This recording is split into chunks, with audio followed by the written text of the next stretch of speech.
So, this is the little miracle tool. Of course, I did some research beforehand to find out which is lighter, which is heavier.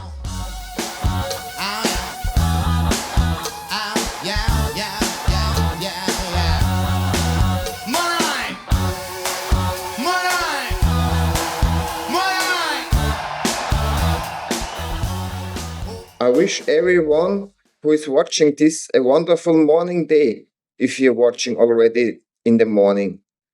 Yes, I'm still here in my Tangian, tightening up a bit.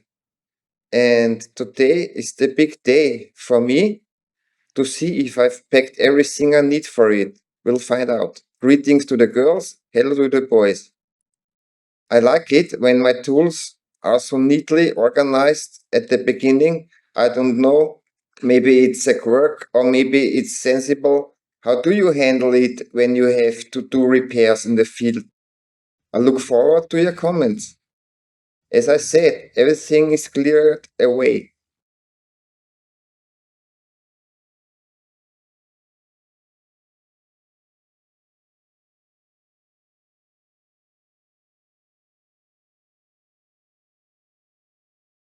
Because I'm not omniscient. Safety first. Even tough, I've done this X times before. I'll just check the repair manual to everything goes smoothly. Now I will turn the crankshaft. Of course, you could save yourself the weight of the torque meter and the 17mm socket, but then you have had to spend a day looking for a Kawasaki dealer or a local mechanic somewhere and hope that they know what they are doing.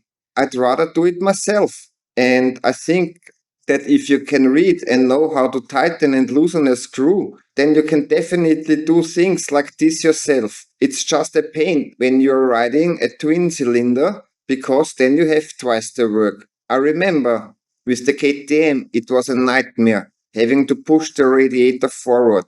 I can't do it that way. I'll take out the spark plug and it's easier to turn. Luckily, I found a spark plug wrench, aluminium tire 22mm adapter. I think I've already mentioned that. I've converted it. I can open a lot of things with just one wrench size instead of having to carry dozens of different ones. And the spark plug wrench, the original one, I think I've already mentioned that. I've cleared out the inside. These helpers and me at the top of for the drive made a 3D material. No idea what it is. Actually, there are two. I thought in case one breaks, I'd have a second one, but now I have both on there. I made a drive like that too. I save on tool weight again, and you can pack something else in this place. Now we continue with finding top dead center. These are two marks on the rotor. That's the second one. That gives up top dead center. What might also be interesting for some of you is that this decompression unit is removed from the exhaust camshaft. I've had it in another KLX, so now I've installed it there. I'm not saying it saves weight, but you can definitely tell that it revs up much faster because there is less mass in motion. I took the most important shims with me to measure, all of which are in the area that needs to be adjusted so that I can get it more accurate. Last time I measured the built-in shims and made a note of them, so now I know what's inside and I also know what I have to install afterwards. I made a list. It's always good to notice things yourself. This is what it looks like up close in case anyone has never seen it before. I'll measure it now, make a note of it, and then you will see what comes out. I've just checked the intake side and it's fine. I can fit the 0.13mm filler gauge in perfectly, but the 0.50mm one won't go in. The workshop manual says valve clearance on the intake side is 0.1mm to 0.19mm, so that's fine. And if the exhaust valve fits too, hopefully, then I won't have to remove the camshaft bridge. Okay, I'll try that. I'll test it. I'll measure it now. The exhaust side is a little tighter, unfortunately. Now I'm really wondering whether to open it up or not. The valve clearance should be 0.15 to 0.24 millimeter, and I can still get the 0.23 leaf cock in quite tightly, but the 20.5 cock won't go in at all. I'm thinking about it now. I'm considering whether to open it up. That would mean I could finally use the torque wrench for what I actually intended to take it with me. And it also made sense that I had already taken the exhaust manifold off. You have to remove it to take out the timing chain tensioner. I think I'll do it. I want to know if it works afterwards. Tinkering is fun, not just riding. That's why I recommend everyone to do these things themselves. The bridge is secured with 8 screws. I'm now going to unscrew them in reverse order from 8 to 1. The 8 is at the top right, then the 7 is diagonally below, the 6 is at the top, then we have the 5, the 4 is on the right hand side, then there is the 3, then we have the 2, and that's the 1. Yes, I also checked the intake side last time. I also had 0.13 millimeters of valve clearance, so nothing has changed. While I'm working on my engine, I can tell you a little bit about it. I got it from Italy during the COVID pandemic. It had 33,700 kilometers on it. And when I started it up, I thought to myself, that doesn't sound quite right. I rode it for a while, and at some point I thought, no, I have to do something about those horrible scraping noises.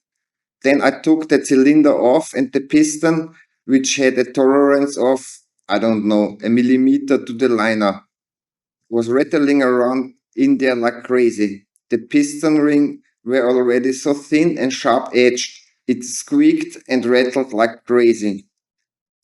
In the end, I completely removed the engine. I then discovered that some expert has obviously been tinkering with it because all the bearings were completely ruined. That was the first. And second thing, someone had already tried to replace something or had replaced something and used a special tool, namely a screwdriver, a flat screwdriver, and a hammer to try to tap into the side of the various bearing seats and then somehow lever the bearings out. I've had a few engines open before, but I thought I was going crazy when I thought that.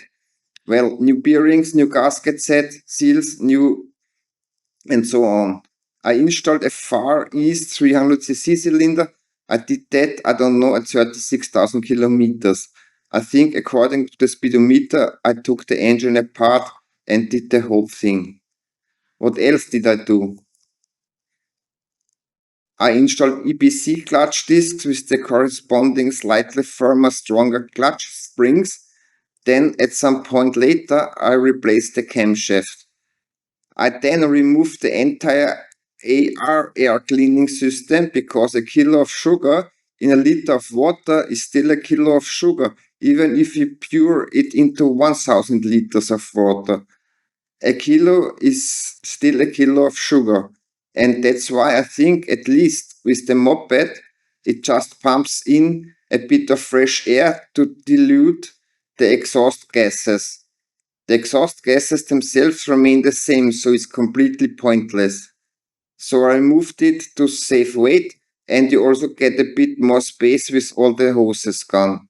What else did I do to the engine? I removed the first plate from the injection housing so that the whole system gets air faster and better because of the 300 or 292cc cylinder. I put in a large injection nozzle, just like the old two-stroke or four-stroke engine used to have with fatter nozzles, which works well. I could perhaps be a little bit bigger, but on the other hand, fuel consumption is kept within reasonable limits. What else did I do? It's not directly related to the engine, but I removed the fall-off sensor to save weight. I think that's it for now. I also bought a magnetic oil drain plug at some point. because it's not a bad idea to catch any debris that might accumulate inside. We'll see later whether this drain plug has done its job so far and whether we have any metal abrasion. Normally, I always use a piece of wire, but I don't have any suitable wire at the moment, so this time I'll just use my lashing strap. I'll secure the timing chain so that it doesn't fall down and I can completely remove the clutch side to fish it out and just fiddle around with a magnet somehow. So now in theory I can actually take it out, and that's how it is. Test, yes, it's hanging. As I said, this is the exhaust camshaft. Now the new blades go in. I solved this by measuring the blades I had at home with a caliper, packing them accordingly and bringing them with me. Yes, I have two tiny magnets on it and I hope it works as intended. It works perfectly. So this is the 3mm blade. The second one is also a 3. I'll just replace it now. So now I have the 305 that goes on top. Then they want you to oil it. We have oil for that everywhere. That's gone, that goes in, and the same thing on the right side. It's back on again. Great. The second 305, it needs oil on it. Let's take some from the side, then a little oil on it too. We've got oil here, we have got oil there. That takes care of that. And if you don't need it for anything else, you can always use it to wipe your fingers, the toilet paper you brought with you.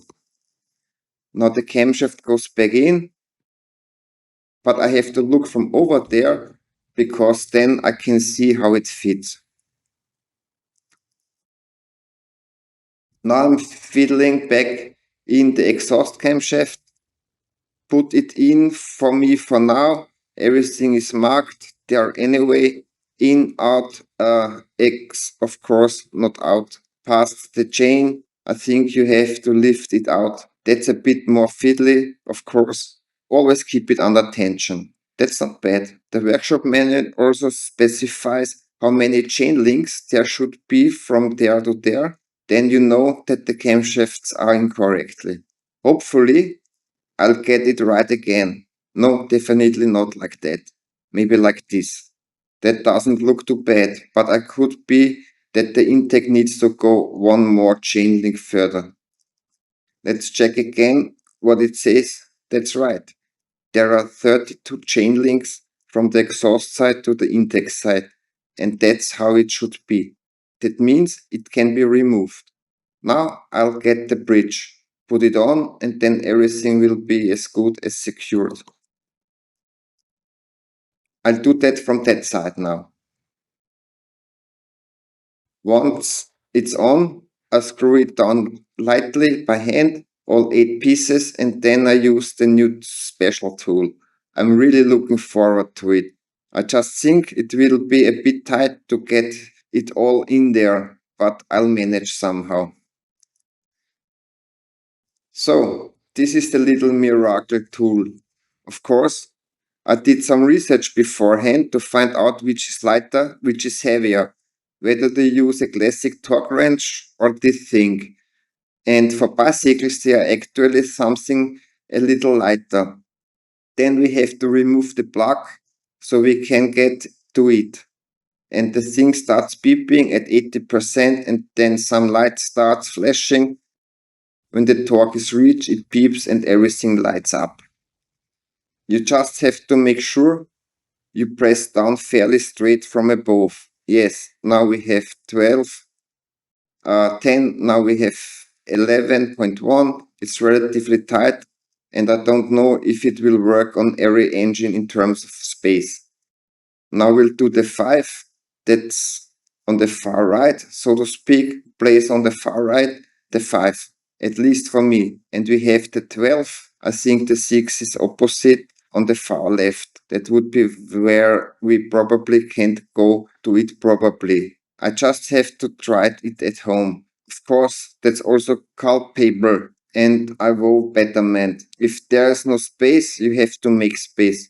Remove the ignition coil, and now I can reach it easily with the tool. We already have the 7, 8, 9, 10, just a little more. And there's the 12. That's now the 6. That means the 7 is down there. That would be this one. You can get right on top of it. So if anyone else is interested in doing this on the road. Now we have one more, so I can still see it reasonably well. My hearing isn't too bad, but that doesn't mean it's not better to be able to see it too. 12.5, I let that slide. I hope the engineers, the ones at Kawasaki, they've built in a little bit of tolerance. It didn't work too badly. I think they are available from different manufacturers, from online retailers in the Far East. I'm satisfied.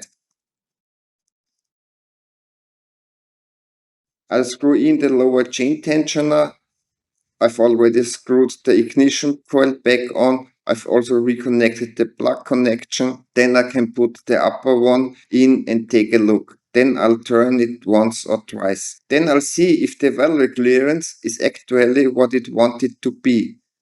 I don't quite understand it myself right now. I have shims that are 500 thicker in there. And now I can get in the 0.15. It's still within the tolerance range. I can get it in nicely on both sides, but I can't get the 0.18 in at the moment. I've already turned it 2 or 3 times to let it run in a bit at 500s, and the 0.18 should go in. And I can press and turn it as much as I want, but it won't go in. But anyway, I'll leave it like that for now. I'll put the cover back on top, then the tank and the covers. I'll start it up and hope that it sounds the way it should again. Yes, we have now put it back together. With all the parts back in place, it's running and it sounds good too. Now I'm going to wash my hands, turn it off, and then you will maybe understand me a little bit better. It's working, and now everything is fine. It's almost finished now, and now I'm going to change the oil. Well, that doesn't look too bad. I don't know if you can see it. I'm just going to do it upside down because the tripod I mounted the camera on is too long. But it's deep, but it's dripping. I hope you can see it too. It's not that exciting when oil leaks out of an engine where it's supposed to. If it leaks somewhere else, it's not so funny, of course. In principle, with the KLX engine, if anyone is interested, you can never get all the oil out when changing it, because there are an insane number of stiffening ribs in the aluminium inside. I saw that when I had the engine open. So you can shake it back and forth for a while and rattle it and so on and so forth. Yes, and we also have a bit of abrasion on it. I can see. We'll take the scrap right away. I don't know if you can see it, if the camera can capture it, but there was already a bit of dirt on it. That's why we have the magnet inside. By the way, I have very nice support now from 2 gentlemen who is a truck driver. He drives all the way down to West Africa. And the second one isn't here right now. He has a GS BMW, and his friends who were also there in the garage to help out showed me videos. There he is. They have 2 fat BMW drivers. GS. Yeah, yeah. And there were also GS bikes inside and the Kawasaki 1000 something. I couldn't figure out the model, some kind of naked bike. I'll continue with the oil change now. The filter is coming out too. While the oil is trying to find its way out, just change the oil filter. I let the engine warm up a bit so that it flows out more easily. Don't forget to put the spring back in. I use the oily paper for that. That way, there is as much fresh oil inside as possible and as little old oil as possible. And theoretically, you also need a little grease now so that you can get the spring back in there without too much trouble. Then it works quite well. Let's press down a little. It's still on top. It's in, cover on.